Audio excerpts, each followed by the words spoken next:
Chapter 39 The Respiratory System Figure 39.1 Lungs, which appear as nearly transparent tissue surrounding the heart in this X-ray of a dog. Left, are the central organs of the respiratory system. The left lung is smaller than the right lung to accommodate space for the heart. A dog's nose, right, has a slit on the side of each nostril. When tracking a scent, the slits open, blocking the front of the nostrils. This allows the dog to exhale through the now open area on the side of the nostrils without losing the scent that is being followed. Credit A. Modification of work by Jeff Stearns. Credit B. Modification of work by Corey Zanker. Introduction. Breathing is an involuntary event. How often a breath is taken and how much air is inhaled or exhaled are tightly regulated by the respiratory center in the brain. Humans, when they aren't exerting themselves, breathe approximately 15 times per minute on average. Canines, like the dog in Figure 39.1, have a respiratory rate of about 15 to 30 breaths per minute. With every inhalation, air fills the lungs, and with every exhalation, air rushes back out. That air is doing more than just inflating and deflating the lungs in the chest cavity. The air contains oxygen that crosses the lung tissue, enters the bloodstream, and travels to organs and tissues. Oxygen, O2, enters the cells where it is used for metabolic reactions that produce ATP, a high-energy compound. At the same time, these reactions release carbon dioxide, CO2, as a byproduct. CO2 is toxic and must be eliminated. Carbon dioxide exits the cells, enters the bloodstream, travels back to the lungs, and is expired out of the body during exhalation. Chapter Outline 39.1 Systems of Gas Exchange 39.2 Gas Exchange across respiratory surfaces 39.3 Breathing 39.4 Transport of gases in human bodily fluids 39.1 Systems of gas exchange. By the end of this section, you will be able to do the following. Describe the passage of air from the outside environment to the lungs. Explain how the lungs are protected from particulate matter. The primary function of the respiratory system is to deliver oxygen to the cells of the body's tissues and remove carbon dioxide, a cell waste product. The main structures of the human respiratory system are the nasal cavity, the trachea, and lungs. All aerobic organisms require oxygen to carry out their metabolic functions. Along the evolutionary tree, different organisms have devised different means of obtaining oxygen from the surrounding atmosphere. The environment in which the animal lives greatly determines how an animal respires.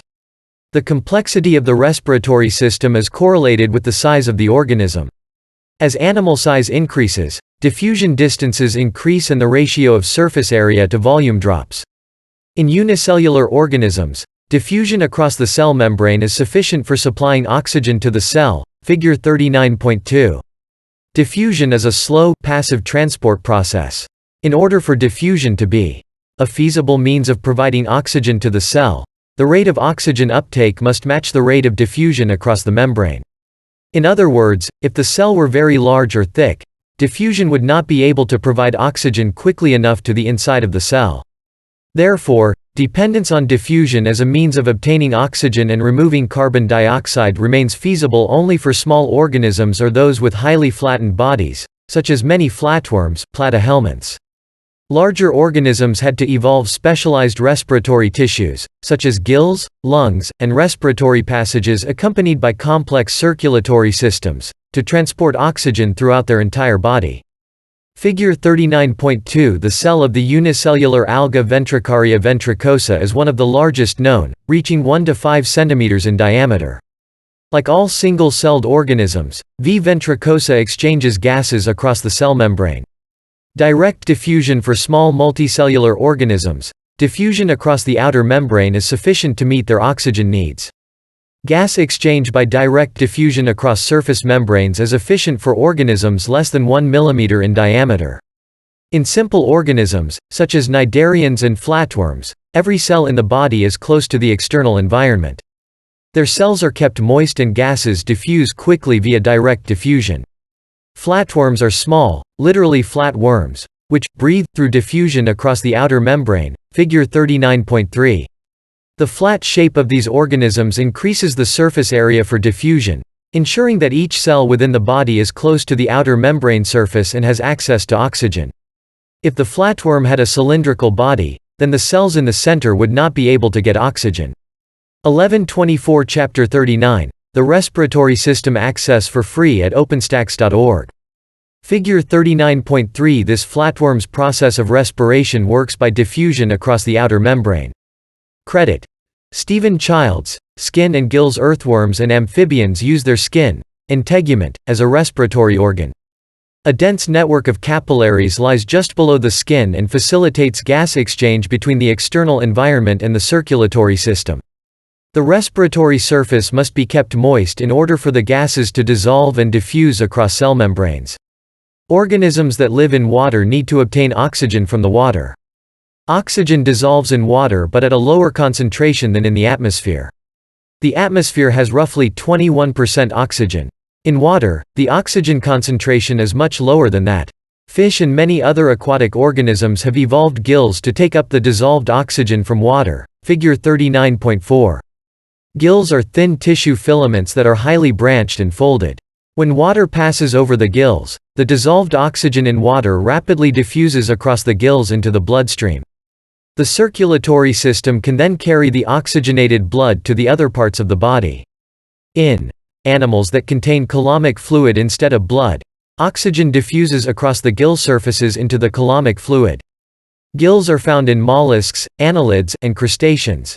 Figure 39.4 This common carp, like many other aquatic organisms, has gills that allow it to obtain oxygen from water. Credit: Guitardude012, Wikimedia Commons. The folded surfaces of the gills provide a large surface area to ensure that the fish gets sufficient oxygen. Diffusion is a process in which material travels from regions of high concentration to low concentration until equilibrium is reached. In this case, blood with a low concentration of oxygen molecules circulates through the gills. The concentration of oxygen molecules in water is higher than the concentration of oxygen molecules in gills. As a result, oxygen molecules diffuse from water, high concentration, to blood, low concentration, as shown in Figure 39.5. Similarly, carbon dioxide molecules in the blood diffuse from the blood, high concentration, to water, low concentration. 39.1. Systems of gas exchange. 1125 Figure 39.5 As water flows over the gills, oxygen is transferred to blood via the veins.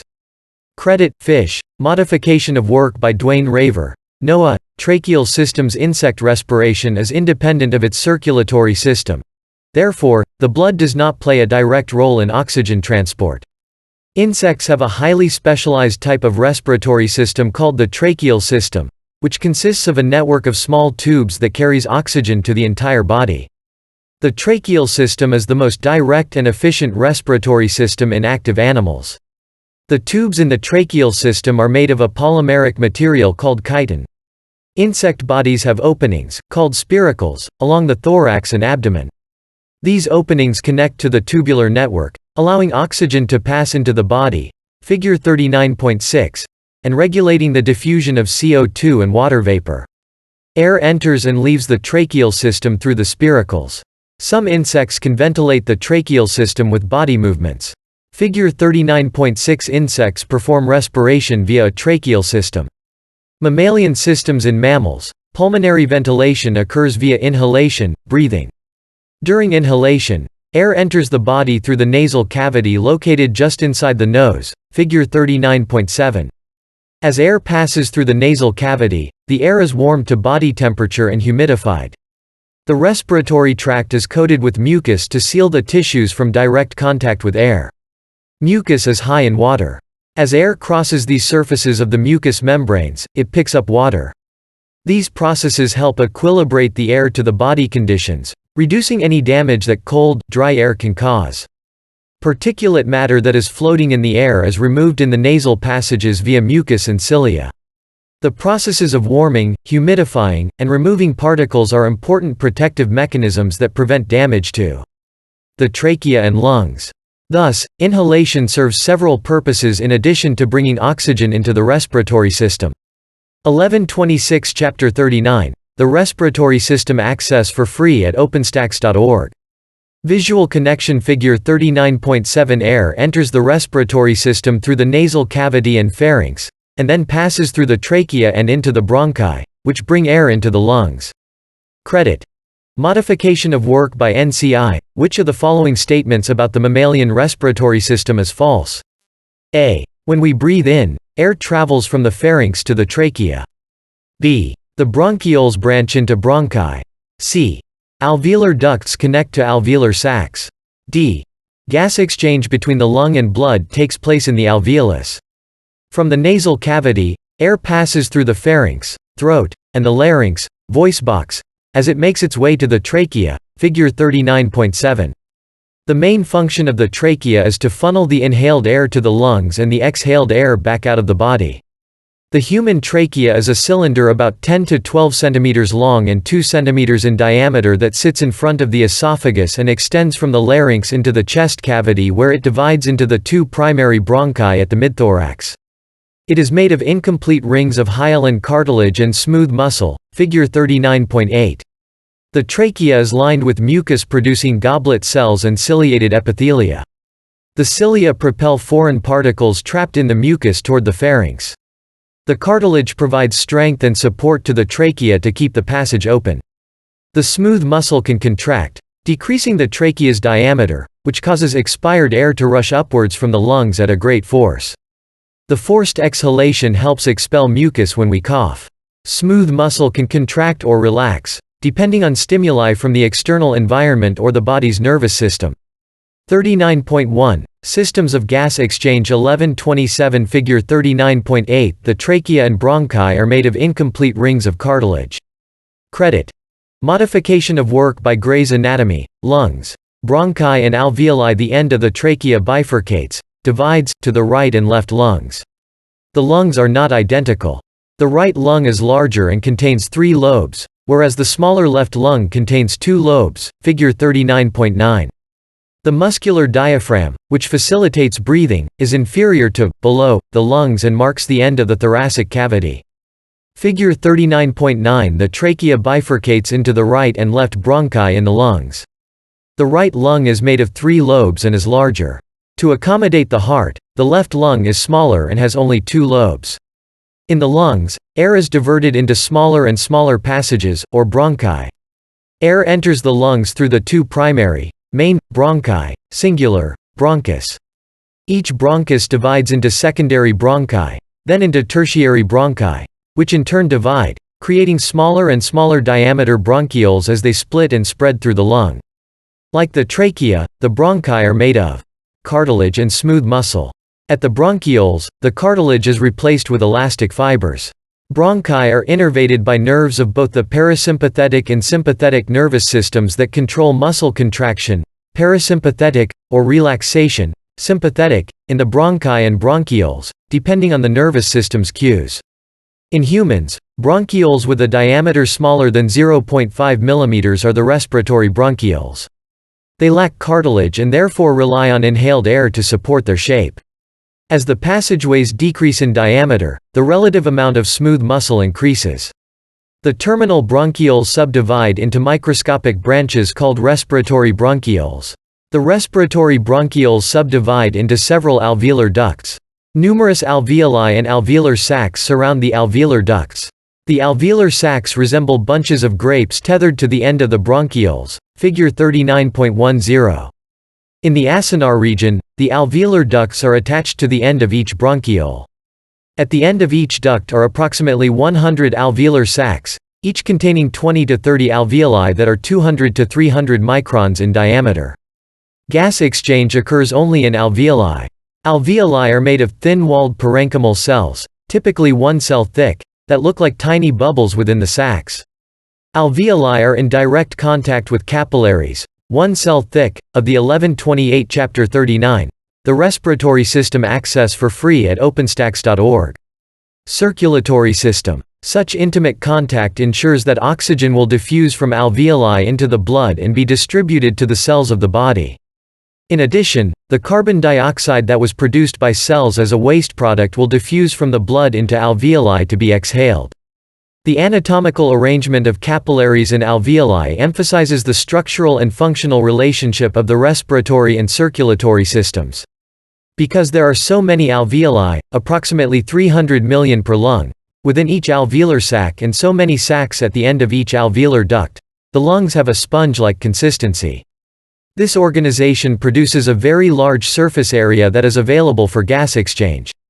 The surface area of alveoli in the lungs is approximately 75 square meters. This large surface area, combined with the thin-walled nature of the alveolar parenchymal cells, allows gases to easily diffuse across the cells.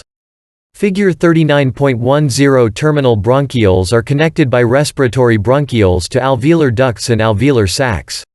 Each alveolar sac contains 20 to 30 spherical alveoli and has the appearance of a bunch of grapes. Air flows into the atrium of the alveolar sac, then circulates into alveoli where gas exchange occurs with the capillaries. Mucus glands secrete mucus into the airways, keeping them moist and flexible. Credit: Modification of work by Mariana Ruiz Villarreal. Link to learning. Watch the following video to review the respiratory system. Click to view content. https://www.openstax.org/l/lungs_pulmonary (protective mechanisms). The air that organisms breathe contains particulate matter such as dust, dirt, viral particles, and bacteria that can damage the lungs or trigger allergic immune responses.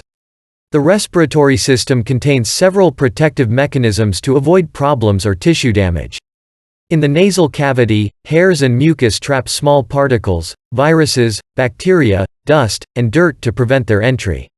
If particulates do make it beyond the nose, or enter through the mouth, the bronchi and bronchioles of the lungs also contain several protective devices. The lungs produce mucus, a sticky substance made of mucin, a complex glycoprotein, as well as salts and water, that traps particulates. The bronchi and bronchioles contain cilia, small hair-like projections that line the walls of the bronchi and bronchioles, figure 39.11. These cilia beat in unison and move mucus and particles out of the bronchi and bronchioles back up to the throat where it is swallowed and eliminated via the esophagus. 39.1. Systems of gas exchange. 1129 in humans, for example, tar and other substances in cigarette smoke destroy or paralyze the cilia, making the removal of particles more difficult. In addition, smoking causes the lungs to produce more mucus, which the damaged cilia are not able to move. This causes a persistent cough, as the lungs try to rid themselves of particulate matter, and makes smokers more susceptible to respiratory ailments. Figure 39.11. The bronchi and bronchioles contain cilia that help move mucus and other particles out of the lungs. Credit: Louisa Howard. Modification of work by Dartmouth Electron Microscope Facility.